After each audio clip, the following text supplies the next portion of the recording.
Солонгон орны эрхэм гишүүдээ. За та бүхэнд нийгмийн ажлын тухай хуулийн төслийн танилцуулгыг 6 слайданд бэлдэж товчхон мэдээлэл бас хүргэе. За энэ хуулийн гол одоо чухал өөрчлөлт нь бол нэг стандарт, нэг арга зүй, нэг хариуцлагын тогтолцоог бий болгохтой холбоотой ийм хуулийн төсөл байгаа. За яагаад нэг стандартыг ярьж байгаа вэ гэхээр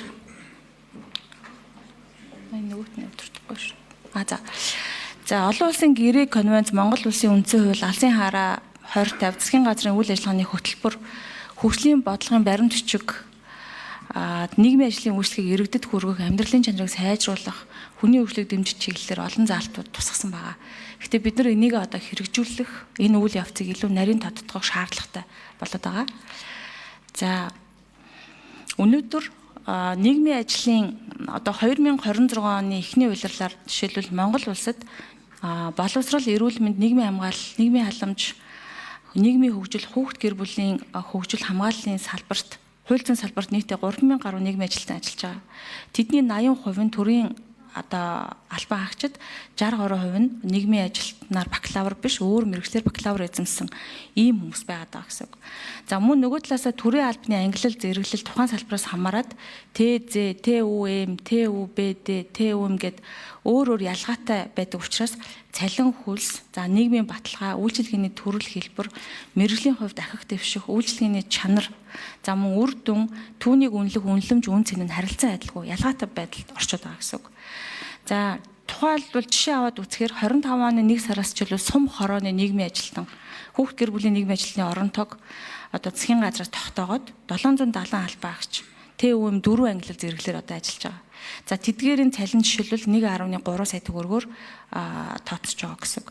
За гэтэл өнөөдөр дахиад цаашаага одоо нийгмийн ажилтны хэрэгцээ шаардлага байсаар байгаа. Гэтэл яг энэ салбар дээр буюу халамж одоо хөдөлмөрийн хэлцэд ажиллах нийгмийн ажилтнуудын цалингийн зэрэглэл нь ТЗ 8, 9 гэд нөгөө цалингийн зэрэглэл нь бусад салбараас 60%, тухайн салбарынхаа дунджаас 60% бага болчиход байгаа гэсэн үг. За энэ цалин бага болон хийж байгаа ажил, гүйцэтгэл, ажлын тайлан, харилцан адилгүйгээс хамаарат энэ салбарт ажиллаж байгаа нийгмийн ажилтнуудын дундаж ажиллах жил 3 жил байгаа. Шинэ орсон нийгмийн ажилтнуудын 60% нь эхний 3 жил ажилласаа гардаг ийм байдалтай болчиход байгаа гэсэн үг. За энэ дээр ямар асуудлууд одоо энэ хуулийн төсөл тэгвэл ямар асуудлуудыг шийдэж байгаа вэ гэхээр бид нар товчхондоо бол хоёр талд үндэсний хороо, за нөгөө талдаа нийгмийн ажлын мэргэжлийн холбоо гэдгийг байгуулад, за тэр холбоотойгоо засгийн газар холбоо хоёр дундаа хоёр талд үндэсний хороо гэдэг бүтцээр эдгээр асуудлуудыг зөвшөөрөх ийм бүтцийг энэхүү хуулиар зураглаж оруулж байгаамаа. За уг хуулийн төсөл нь 2023 оноос гэр бүл хөдөлмөр нийгмийн хамгааллын яамн дээр анхны хувилбар танилцуулагч боловсруулагдаад, за сайжруулад бид нэр шинжилсэн хувилбарыг бас танилцуулж байгаа гэдгийг бас хэлье.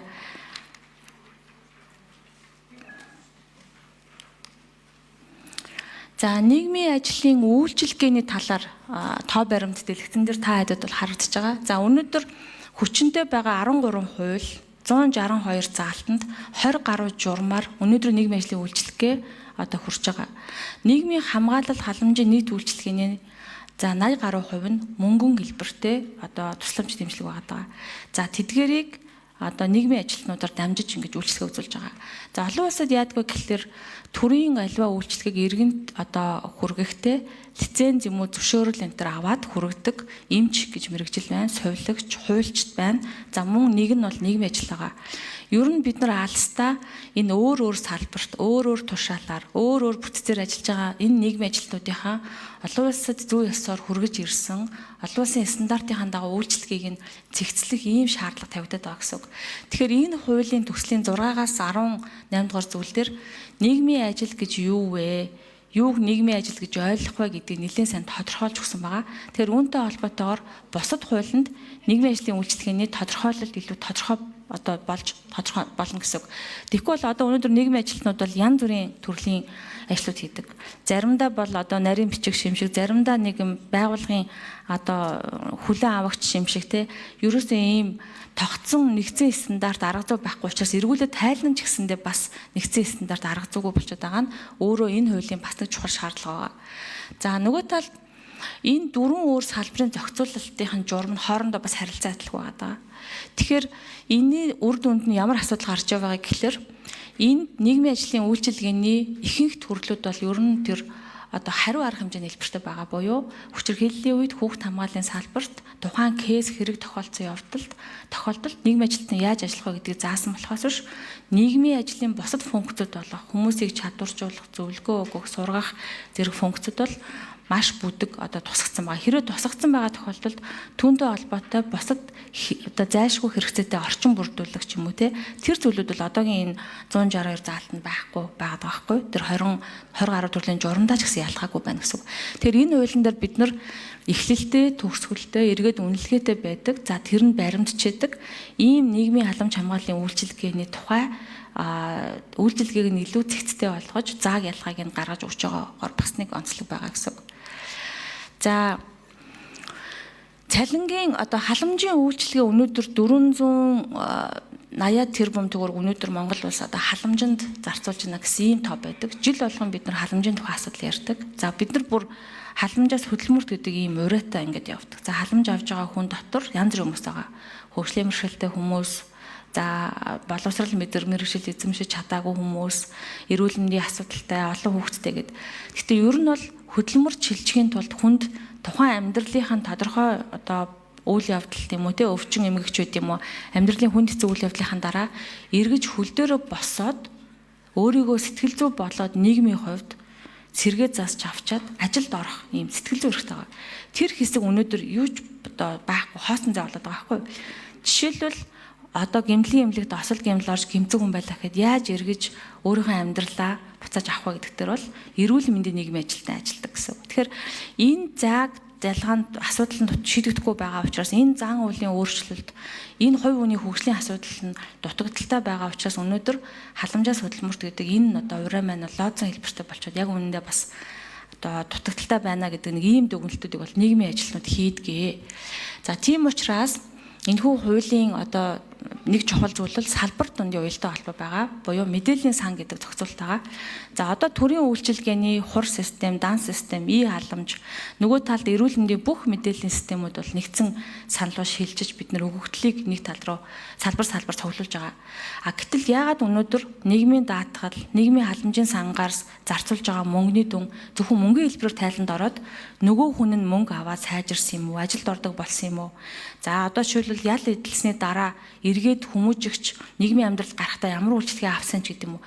Энэ зүйлүүд бол мэдээллийн одоо санд бол байхгүй. Зөвхөн мөнгөнд тайлангууд нь яваад байгаа байхгүй. Тэгэхээр энэ дээр бид нар яг бодитоор Монгол улсад халамж хамгааллын үйлчлэгийн чанарыг эргэж харах цаг болсон гэдгийг энэ хууль бас дахин сануулж байгаа. Мөн энэ хуулиараа мэдээллийн сан гэдэг бүлэг оруулаад энэ дээр шийдвэрлэнэ гэсэн ийм зохицуултыг хийсэн байгаа.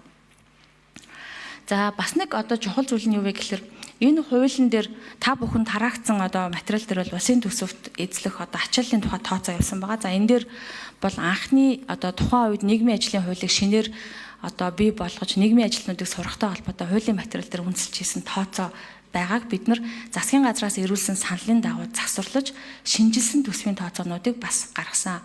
Энэ шинжилсэн төсөв дээр бол улсын төсөвт 920 сая төгрөгийн эхний одоо хөрөнгө оруулалт хийж энэ хөрөнгө оруулалтаараа мэдээллийн сан одоо байгаа өгөгдөл мэдээллийн сан төслөх асуудал тусгацсан байгаа. За нөгөө талд болохоор мэргэжлийн холбоо байгуулах их үүсвэрийг бүрдүүлэх асуудал байгаа. За тэгээ хоёр талын үндэсний ороогоо бэхжүүлэх ийм ажлын төсөв тусгацсан байгаа учраас та бүхэн энэ төсөв дээр бас хэрвээ одоо тодруулах хэрэгтэй бол мэдээллийг энэ дээр бас хараарай гэж хүсэж байгаа. За ер нь бол өнөөдөр манай энэ хуулийн оролцогч талууд энэ хуулийн төсөл бол зөвхөн хөдөлмөр нийгмийн хамгааллын яамны эрхлэх асуудлыг хүрээ биш энд боловсролын яам, эрүүл мэндийн яам, цахим яамны хүртэл оролцоотой ийм тогтолцоог бид нар өнөөдөр ярьж байгаа. Тэгэхээр та бүхэн асуулт тодруулах зүйл байвал бас өргөтгсөн энэ бүрэлдэхүүн маань ингээд мэдээлэл өгнө. За тэгээд байнгын хорооны эрхэм гишүүдтэй энэ хуулийг хэлцэж хэсгийг дэмжиж өгнө гэж хүсэж байна. Баярлалаа. За байнгын хорооны хуралдаанд оролцож байгаа ажлын хэсгийн бүрэлдэхүүнийг танилцуулъя. За гэр бүл хөдөлмөр нийгмийн хамгааллын сайд Давбакир. За эрүүл мэндийн яамны бодлого төлөлтийн газрын